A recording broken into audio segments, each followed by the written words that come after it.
Good morning from Larnaca, Cyprus. It is Sunday around 9 o'clock, and I thought I would drive over to Larnaca and do a video from this beach city. And we have a lot of news to talk about. The first thing I want to say real quick with yesterday's video with the cat, the kitten that I saw, everything is okay, just an update. The mother came and she took care of the kitten, and the kitten is safe in a nice spot, and everything is fine there. Okay, the kitten's fine. It's with the mother, so I'll just leave the video there, and I won't scare them. Okay, yes, don't worry. Let me just climb down here. I'm not going to scare them anymore. So let's get to the news, because we have a lot to discuss. I want to talk about some stuff about oil and the oil embargo that the EU is desperately trying to push through, and why they're trying to do it. We can also talk about Annalena Baerbock and the foreign minister of Germany, and her recent comments about Putin and how Putin is trying to starve the world. We've got India banning wheat exports. We've got riots in Sri Lanka because of food shortages. And we've got a lot of clown world to discuss. I think I've got two clown world stories to get to, but the big one, of course, is Eurovision. So let's go for a walk on the boardwalk on the beach here in Larnaca, and let's talk about the news. So I'm on one end of the boardwalk here.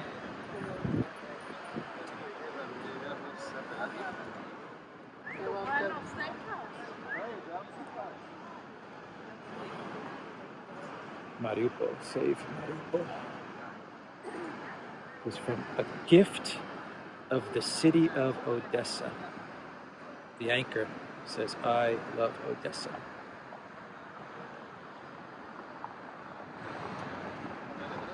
Let me show you something else here, another statue right here. This is the Lion of Venice right here, which is connected to Larnaca because of the Venetian presence here. So you have the symbol, the Lion of Venice, over there. So let's go for a walk and talk about the news here. And speaking about Mariupol, you have the supposedly the wives of the Azov-style guys. They pleaded for help from Elon Musk to help get those guys out. They also pleaded for help from China to help get the guys out. And Turkey now is actually saying that they could help in the evacuation of these Azov-style guys. And the Russians are just sitting there. They have it surrounded, and they're just waiting. They're playing the wait game, and we're still waiting for this thing to be resolved.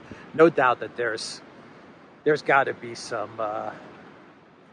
something really important down there, because for them to remain there all this time means that they're really trying to hide or to cover up something big.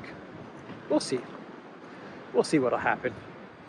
They're broadcasting shows from there all the time as well, so who knows? Supposedly those shows are being broadcast from there using Elon Musk's Starlink satellite system, internet system. So let's get to some of the news.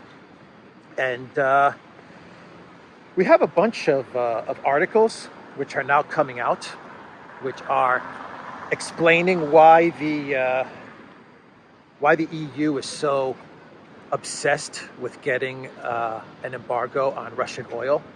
It seems like the EU is under the belief that if they're able to choke off Russia's ability to export oil, then they'll be able to break the Russian economy And that will lead to the eventual downfall of the Putin government and the regime change that they've been hoping for. And then the EU can get into Russia and can get all of the natural resources on the cheap. And I'm saying this because a lot of reports are coming out which are pretty much explaining the EU strategy with regards to Russian oil and trying to choke off the export of Russian oil. And I saw an article on oilprice.com. Tom Lungo did a really good write-up on this as well. He did a really good article explaining how the EU and how the Davos crowd sees their strategy vis-a-vis Russia and how they plan to bring down the Russian economy. And basically, to summarize what Tom is saying, and I'll actually read some excerpts from Tom's article, and what oilprice.com is saying is that Russia now has they're full with regards to oil storage. They have no more capacity left to store oil, and when you're producing oil, you just can't stop the drilling. You have to drill, and if you're going to cap the well, well, then you run the risk of never having access to that well ever again. It's not like gas where you can just kind of cap it and burn off any excess, and that's that. With regards to oil, you have to store it somewhere, and if you stop production on the well, you run the risk of never having access to that oil again. So what they're planning to do is they're under the belief that storage capacity is full in Russia, and if the Russians have nowhere to sell their oil anymore, then they're going to have to start closing down wells.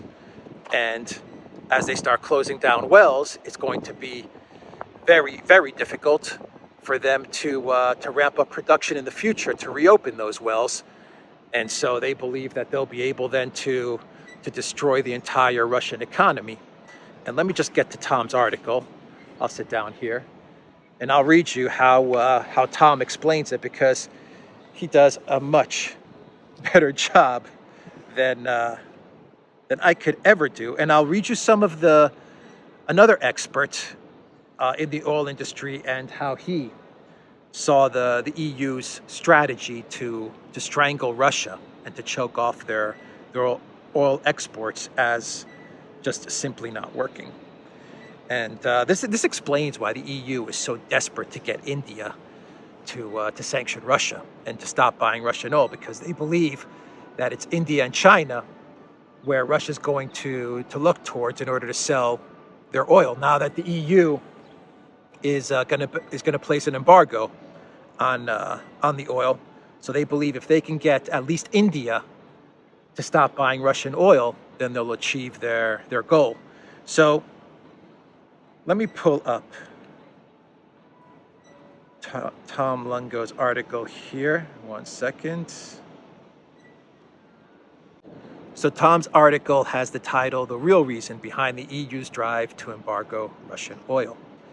And in this article, Tom says, in both the oil and gas industries, pressurizing a well is, for the most part, a one-way process. You dig a well and pull the oil and gas out. It produces until the well is depleted. You replace the well's natural decay in production by drilling a new well. Now, capping either a gas or oil well is dangerous because there is no guarantee it can be reopened. Wells can be damaged, and the oil and gas they contain lost without drilling a new one. With gas, you can just flare it off by burning the excess if your storage is full, rather than capping the well and wait for demand to return. With oil, on the other hand, you cannot really do that. You have to store the stuff somewhere. From all accounts so far, Russia's oil storage capacity is already full, if not overflowing. The oil industry in general is not geared for massive long-term storage due to supply-demand shocks, because there's literally no need for it. What expands is the capacity to move oil around to consume it. not store it in big tanks, hoping someone will buy it. What Tom is saying is spot on. The EU actually buys into the narrative, the false narrative, that Russia is a gas station masquerading as a country, as does the Biden White House and the neocons. I think that over the last 10, 15 years, they've bought into that narrative, and they really have internalized it. And they believe that the way to destroy Russia now is to choke off their oil exports and to push Russia to close down their wells. That's their strategy, and that explains why they're pressuring Hungary to get on board with this oil embargo. That explains why they're so obsessed with India. I mean, obsessed with getting India to stop buying Russian oil, because the EU sees China and India as the only two real viable markets to replace the exports to Europe. So they feel that if they can knock India out, then Russia's only left with China.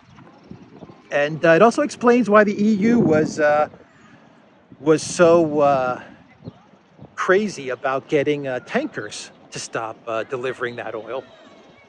They wanted to stop the oil tankers from moving Russian oil, EU oil tankers, because they want to try and choke Russia's ability to get that oil to India and China. Or at least if Russia's going to get that oil to India and China, it's going to be very costly, because they're not going to have access to EU tankers. So all of this explains why the EU is moving in the direction of an oil embargo, and why they're pressuring Hungary and India and trying to get sanctions on delivering Russian oil via EU tankers. All of this is explained in the fact that the European Union and the kleptocrats in Brussels actually believe that Russia's storage capacity is full. If we choke off Russia from delivering the oil that they have, then they're going to have no choice but to shut down the wells, and that will lead to the collapse of Russia. And that's their game plan. That is their game plan. And we'll see if it works. I don't think it's going to work, because it looks like India continues to buy oil. I don't think they're going to stop. From what I understand, China has upped its purchase of Russian oil. The tankers thing didn't work out too well, because the Greek shippers, Greek, Malta, and Cyprus, the shippers really pushed back on that, because you would destroy their business. You would destroy the shipping business by cutting off their ability to move Russian oil around the world. And you work off of the assumption that Russia's storage capacity is full. Maybe it's not. Maybe it's not. Russia hasn't slowed down its production of oil, to be quite honest. It's actually, from April to May, it's stayed pretty steady. I think it dropped off by maybe like 1%, like a minuscule drop off of production from April to May. So it looks like Russia's not slowing down. Actually, I think the deputy prime minister, I believe Alexei Novak, actually came out and said that Russia is not decreasing oil production at all. So it doesn't look like any of the EU's plans are going to work. But I think that's what they're aiming for. And at the end of the day, I think that Russia has the oil, and they're going to find places to sell that oil. It's oil. It's oil. People are going to want to buy it. So I don't think Russia's going to have a problem getting that oil delivered to various other interested buyers around the world. And if the EU embargoes that oil, it's just going to go elsewhere, as we're seeing with India and China. And I think you're going to have a lot of other countries which are going to snap that oil up. So anyway, I thought that's an important article, and I think it gives some insight as to why all of this is happening and why the EU is so obsessed with getting those embargoes, those oil embargoes, in place. They believe they can bring down the Russian government by forcing Russia to close down their wells. That's how they're looking at it. So let's, since we're talking about oil, let's talk about Annalena Baerbock, the foreign minister for Germany, and let's talk about food. So we have a report from India, from the government in India, saying that they're not going to allow India to export wheat. They're saying that the situation in the globe, the food crisis, the food shortages that's happening right now around the world, it's prompted the Indian government to say, you know what, better safe than sorry. So we're going to stop any export of wheat, because the way things are going, we're going to need that wheat.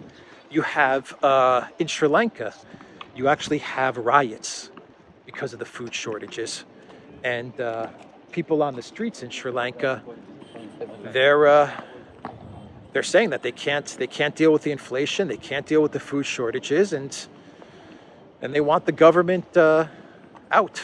As a matter of fact, they actually, from what I understand, they burned down. This is the reports that I'm getting.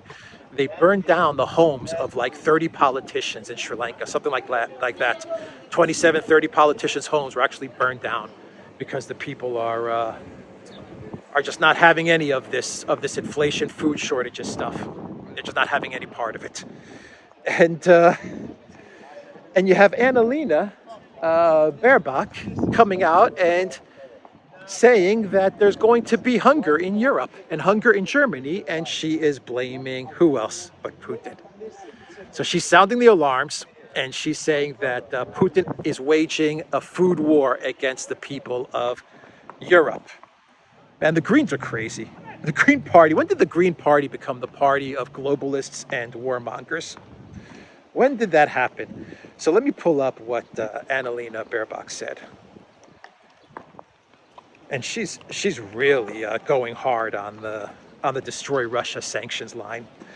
So she said that Russia made a conscious decision to turn the war against Ukraine into a grain war. And she said there is a threat of brutal hunger. Of brutal hunger. Interesting. She said, quote, "We must not be naive about this. It's not collateral damage. It's a perfectly deliberate instrument in a hybrid war that is currently being waged." It's not deliberate. She said that countries of the G7 wanted to look for alternative ways to delivering grain from Ukraine to the world. Yeah, getting grain from Ukraine to the world is it's not going to happen. It's not going to be easy, and that's not going to fix the problem. I mean, look, India's got it right. India's saying, you know what, we can't export. We need to look after our own national security. Putin passed a decree about a week ago where he said that, you know what, Russian natural resources to unfriendly countries, not going to happen. Not going to happen. We're not going to allow businesses to deal with selling our natural resources to unfriendly countries, and that includes gas and oil and wheat and everything. So Russia is also taking measures to protect its society. And which way should I go? Let's walk up the pier real quick here. The marina. The small marina in Larnaca. They're building a new one, actually. This is going to be the old marina, I guess. So, yeah, countries are starting to take measures to protect their food supply. And Baerbock in Germany, well, instead of taking measures to protect their food supply, she's coming out and she's saying it's Russia's fault. And what's her logic? What's her thinking? She is saying that this is deliberate, and that Russia is doing this to cause hunger throughout the world. That's what she's hinting at. That's what she's trying to convey, which is a flat-out lie. Because using Baerbock's logic, she's basically saying, look, here it is. We sanctioned Russia, and we prevented Russia from selling and exporting their natural resources to the world. And it's now Russia's fault that their natural resources can't be exported. That's her logic. That's her logic there. Because we sanction Russia and we don't allow Russia to do business with Europe and that includes exporting grain and wheat. It's Russia's fault that we're not able to get that grain and wheat, and it's deliberate. This is deliberate from Russia. In other words, Russia wanted the sanctions, and they wanted us to prevent them from exporting their natural resources, and this was all part of Putin's plan. That's what Baerbock is trying to gaslight people into believing. It's just stupidity. It's pure stupidity. She knows what's coming, and she's just trying to pass the buck. That's it. She knows this is all her fault. This is all Habeck, her other Green Party partner in crime. This is his fault. This is her fault. This is Olaf Scholz's fault. They're the ones that got on board with these crazy sanctions, and now they're starting to realize, oh crap, we just sanctioned a country that has all of these resources, including food, and we have no way of getting that food now. And the other country that has a bunch of food and resources like Ukraine, well, that country's going to be swallowed up by Russia as well. Not to mention Belarus, which is also part of the Russian, the Ruski Mir as well. So they're in a terrible, terrible position. And Baerbock knows it, and she's just trying to pass the buck. So that's what's going on there with the German finance minister's claims with food, blaming it all on Russia. And what else should I talk about before we get to our clown world? The Finnish president spoke with Vladimir Putin the other day, and he said that Finland's not afraid of Russia. He said that Finland's going to be able to really contribute to NATO.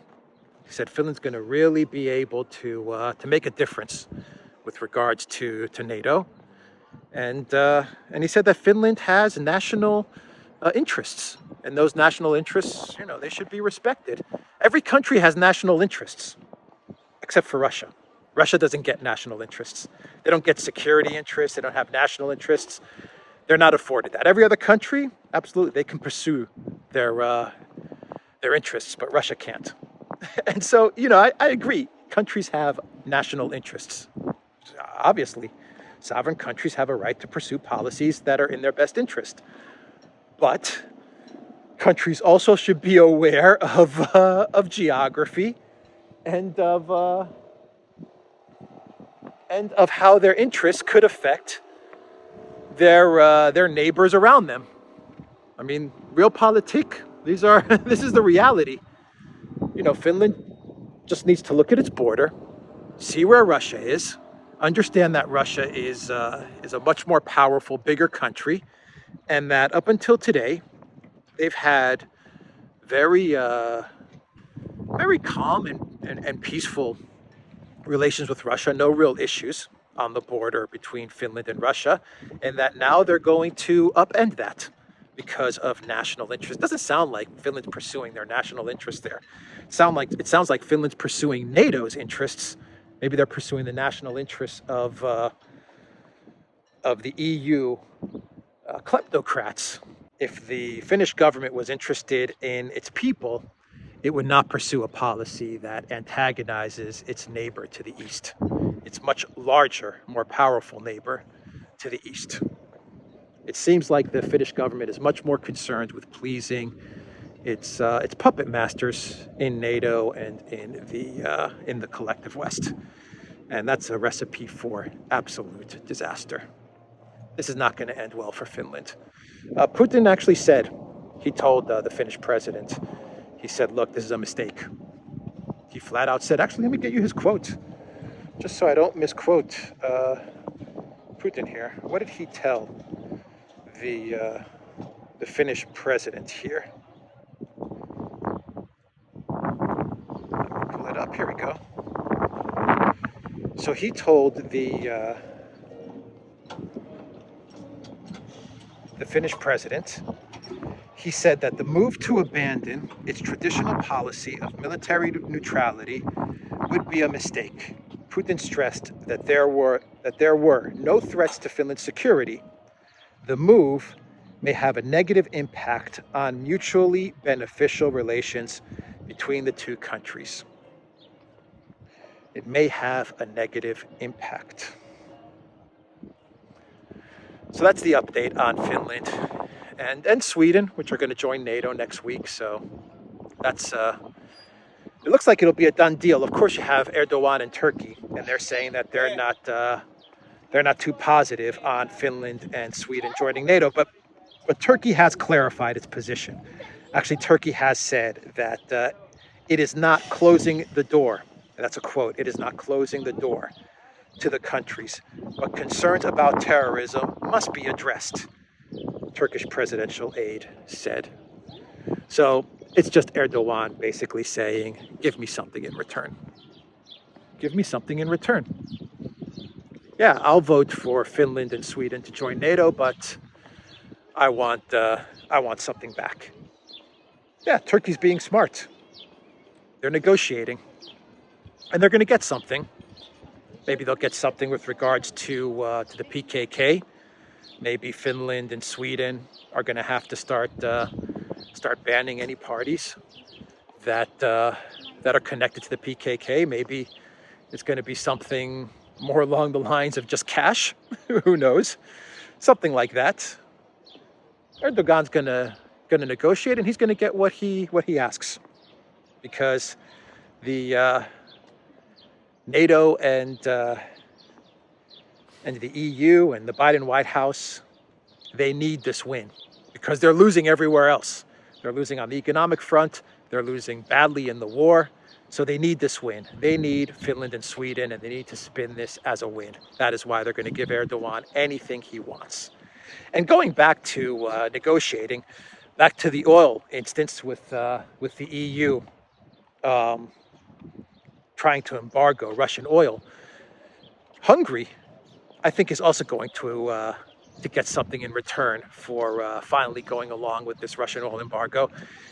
They're going to get the 6.5 billion, something like that, 6.5 billion that the EU owes Hungary in grants, and that the EU stopped, and they put a block to giving that money to Hungary because of Hungary's what was it, their society or their family law or something like that.